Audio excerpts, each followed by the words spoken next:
Hello, this is Energy and Environment Weekly. Welcome to Thursday's edition of the program. I am Joycelyn Elakeche Adam. We are starting off with the power sector as federal government approves the release of 15.2 million euros offshore and 1.708 billion naira onshore for Siemens power deal. And House of Representatives conducts an assessment of petroleum tank farms over safety concerns.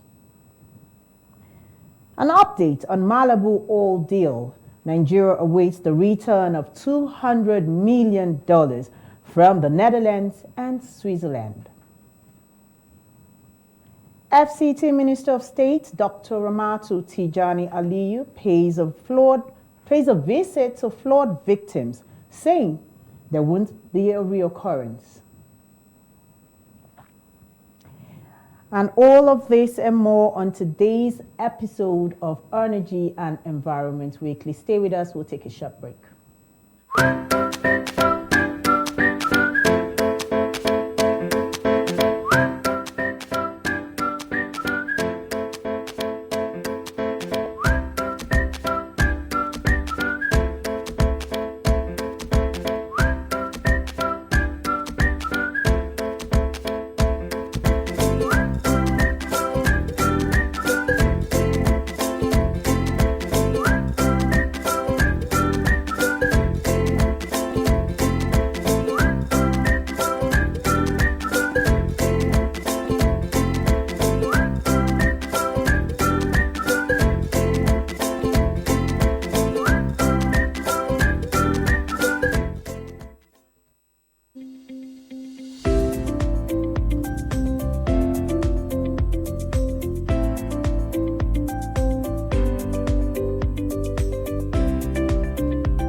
Welcome to E&E Weekly. We are starting off with the Azura power deal. The Nigerian power sector is about to get a boost as the Federal Executive Council yesterday approved the release of 15.21 million euros and offshore and 1.708 billion naira onshore as counterpart funding for the power deal with Siemens AG. The fund approval is for the first phase of the project signed by the Nigerian and German governments last year. The Minister of Finance, Budget and National Planning, Mrs. Zainab Ahmed, said she and the Minister of Power, Malam Saleh Mama, jointly presented the memo seeking ratification. She remarked that the money is for the counterpart funding for the bilateral agreement from German consortium guaranteed by the German government through Euler Hermes to finance the implementation of the end-to-end grid modernization and expansion program of the project.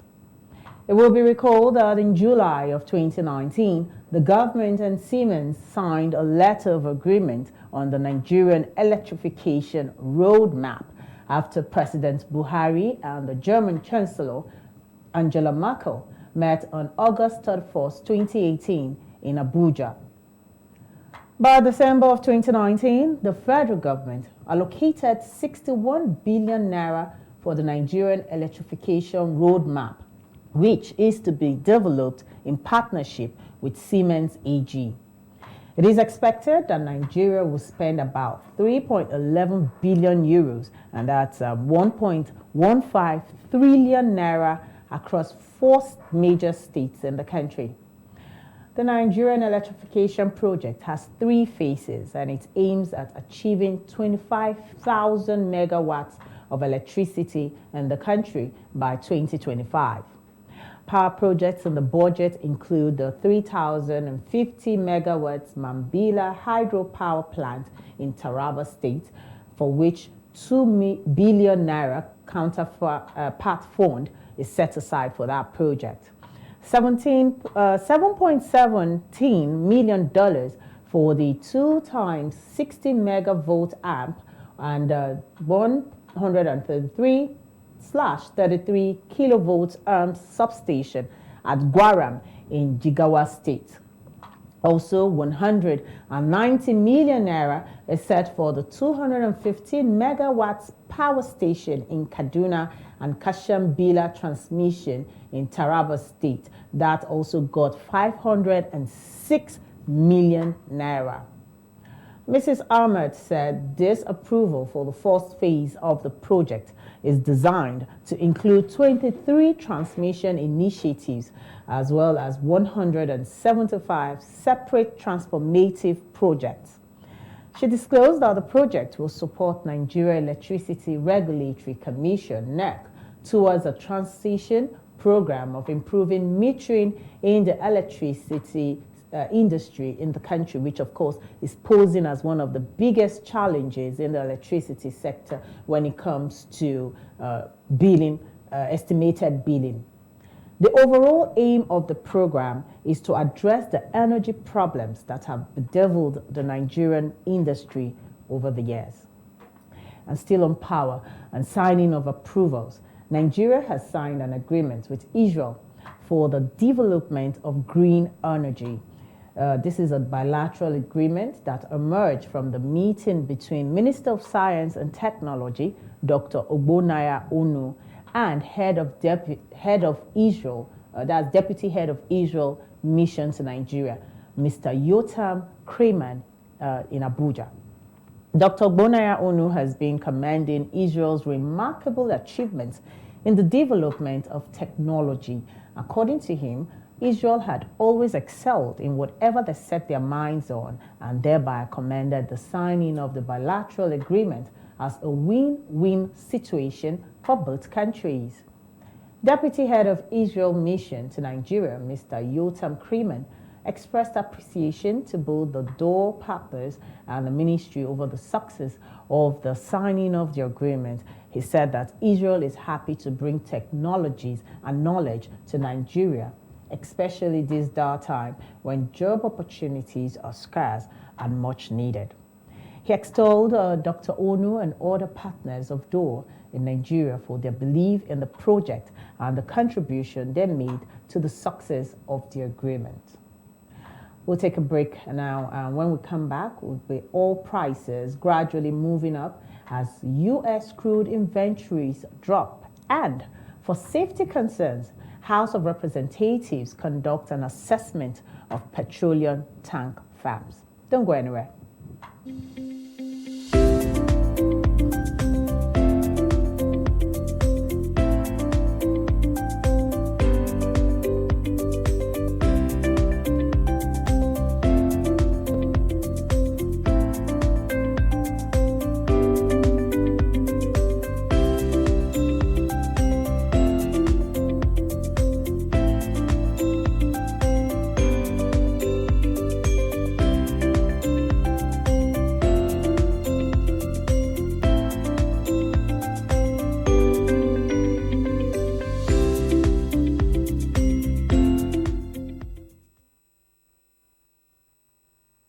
Welcome to Energy and Environment Weekly, Thursday's edition. Oil prices gradually moved up on Wednesday after the U.S. crude inventories dropped. Yet another record day of world COVID-19 cases kept the gains in check. Brent crude futures gained 35 cents to $43.57 a barrel, while U.S. West Texas Intermediate crude futures were up 18 cents to $41.22. U.S. crude oil inventories fell by 10.6 million barrels last week to 526 million barrels. The Energy Information Administration reported this as their largest drawdown since December. Net U.S. crude imports fell 1 million barrels per day to 1.9 million barrels per day. The drawdown was likely a result of supply cuts by OPEC and its allies, which were agreed upon in April. Let's now take a look at OPEC members' oil pricing for today.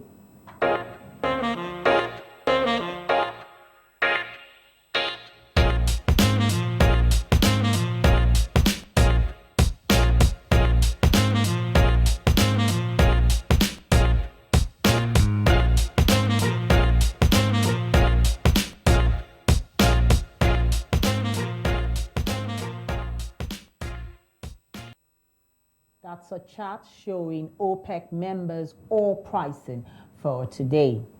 And moving on, Vice President Yemi Osibanjo has met with the Minister of State for Petroleum Resources, Chief Timipri Silva, and Delta State Deputy Governor Mr. Kingsley Otuaro over threat of hostilities by ex-agitators in Niger Delta. Chief Silva told State House correspondents after the meeting that they discussed how to resolve the issues with the Vice President. He said that the agitations were routine matters which would be addressed to avoid escalation. Mr. Otuaro, on his part, said that the meeting was part of the process of normal consultations with host communities in the oil-producing environment. According to him, there is need to set up consultative plans so that the stakeholders will engage themselves with a view to achieving peace. And still on oil, the House of Representatives is conducting an assessment of petroleum tank farms in 3 states over safety concerns. The states include Lagos, Rivers, and Delta. Well, it will be recalled that the residents have been calling on the relocation of petroleum tank farms from residential areas, as they say it poses as a threat to lives and properties. The ad hoc committee of the House, presently investigating location of tanks in residential areas, resolved at visiting these sites. The Federal Ministry of Environment and Department of Petroleum Resources has also deferred on who issued the necessary approval for the location of such firms. The chairman of the committee, Mr. Sergius Ogun, said the panel would commence the oversight function on August 17, 2020. He asked all the chief executive officers of tank owners' companies to be on ground with all approvals and other relevant documents. Earlier, the Assistant Director, Evaluation and Analysis Department, Federal Ministry of Environment, Mr. Gumwok Celestin, said some tank farm owners would have commenced construction before the ministry completed environmental impact assessment. Mr. Celestin revealed that some tank farms in Delta and Lagos State don't have permit from the ministry for the location of their site, but the head of Petroleum Depots and Jetties Department of Petroleum Resources, that's DPR, Mr. Bashir Sadiq, argued that the law establishing DPR did not require that the Ministry of Environment must be consulted before approvals were given to tank farms.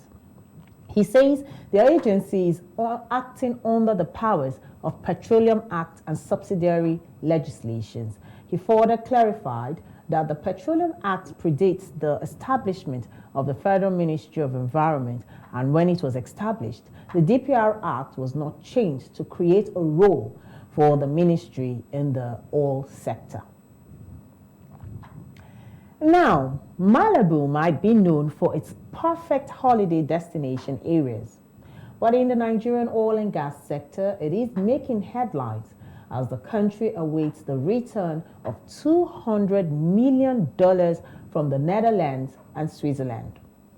The Attorney General of the Federation and Minister of Justice, Malam Abubakar Malami, said the sum is from the Oil Prospecting License 245 deal. It will be recalled that the deal involved Shell and Eni. They jointly acquired the rights to OPL 245, a Nigerian offshore oil block, for 1.3 billion naira. Unfortunately, the deal has spawned legal cases spanning several countries. The minister, while presenting a scorecard on his ministry in the past 1 year, says $62 billion has been recovered as arrears from all companies being part of the Federation's government's production sharing agreement. He said also recovered within the period is $311 million from the U.S. and New Jersey in the third phase of Abachalut and another $6.3 million from Netherlands, Ireland. We'll take a short break now, and the environment sector is next. Stay with us.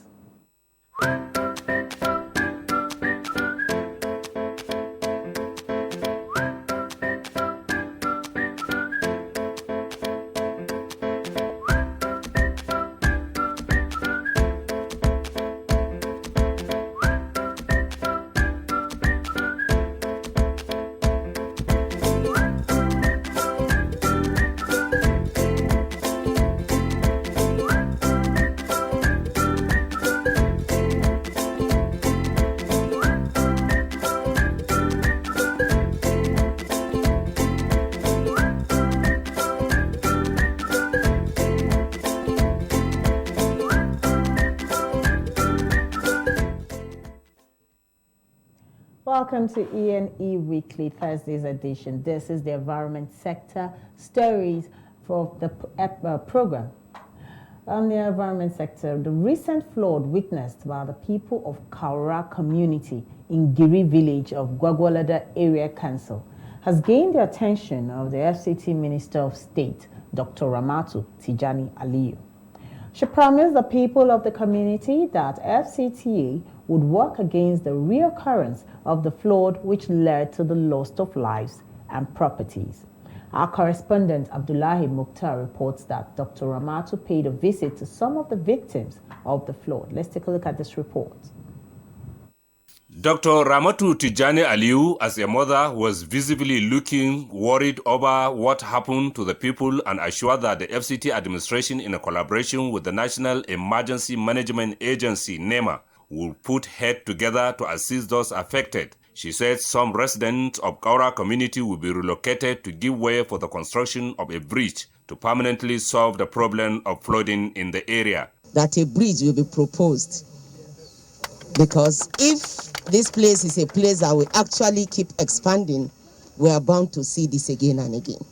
But it's one thing to clap for construction of bridge, but construction comes along with some destructions. So to be able to make that happen, some people must also move backwards or will be reallocated. But if that will serve us better, to give us more coexistence and to safeguard our lives and property, is it not better?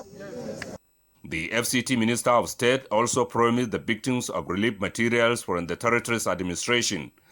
We will also make concerted efforts to ensure that those that are problems to be solved by the Ecological Fund will be adequately tackled by the federal government. And the ones by the Federal Capital Territory Administration, we will not hesitate in conjunction with NEMA to do the needful. In his remark, the chairman of Gwagwalada Area Council, Alhaji Mustapha Adamu Danzi, thanked the territory's administration for the quick response. As you assume office as the Minister of State FCT, the good people of FCT are appreciating your effort towards even infrastructural development and quick action when issue of this nature occurs. May God, in His infinite mercy, bless you abundantly. Highlight of the visit was the presentation of food items by the Minister of State to the chairman and the Aguma of Gwagwalada, Alhaji Muhammad Magaji, for onward distribution to victims of the flood disaster which rocked the area last Saturday. Abdullahi Mukhtar, ASO Television News. The FCT administration has warned residents against building houses on waterways. Moving on. As part of ongoing sanitization efforts to clear the city of unwanted and illegal structures, the Federal Capital Territory Administration commenced the clearing of illegal car mats and other makeshift structures in the FCT. Our correspondent Usman Katun Umar monitored the sanitization exercise. The enforcement team was made up of the FCT administration officials drawn from Department of Development Control, Abuja Environmental Protection Board (AEPB), Department of Road Traffic Services, as well as personnel of various security agencies.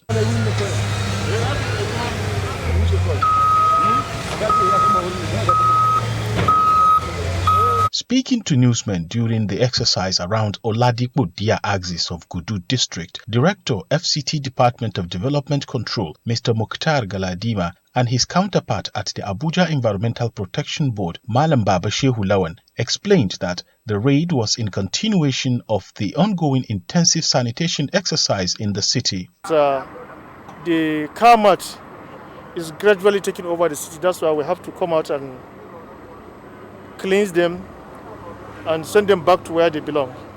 The block industry are not supposed to be here. The shanties, the drinking joint, you name it, all have been removed. The CARMATs, we have removed several cars. Some of them have also run away before we came. So this is a continuous exercise. We'll continue to clean up all the streets within the city. Every week we'll roll out and do the general cleanup. As you've already heard from the directors, this is going to be a continuous exercise around the city. For those who still have illegal car mats anywhere around the city, you should find your way back to the Kubwa-Zuba Expressway as approved by the FCT administration. Usman Katun Umar, ASO Television News. And that's our package for today. Join us again next week, Tuesday, same time, as we bring you stories from the energy and environment sector. And remember, you can watch this episode and previous episodes of E&E Weekly on its YouTube page. Simply search for E&E Weekly. And don't forget to subscribe. I am Joycelyn Elakeche Ada. Thanks for watching.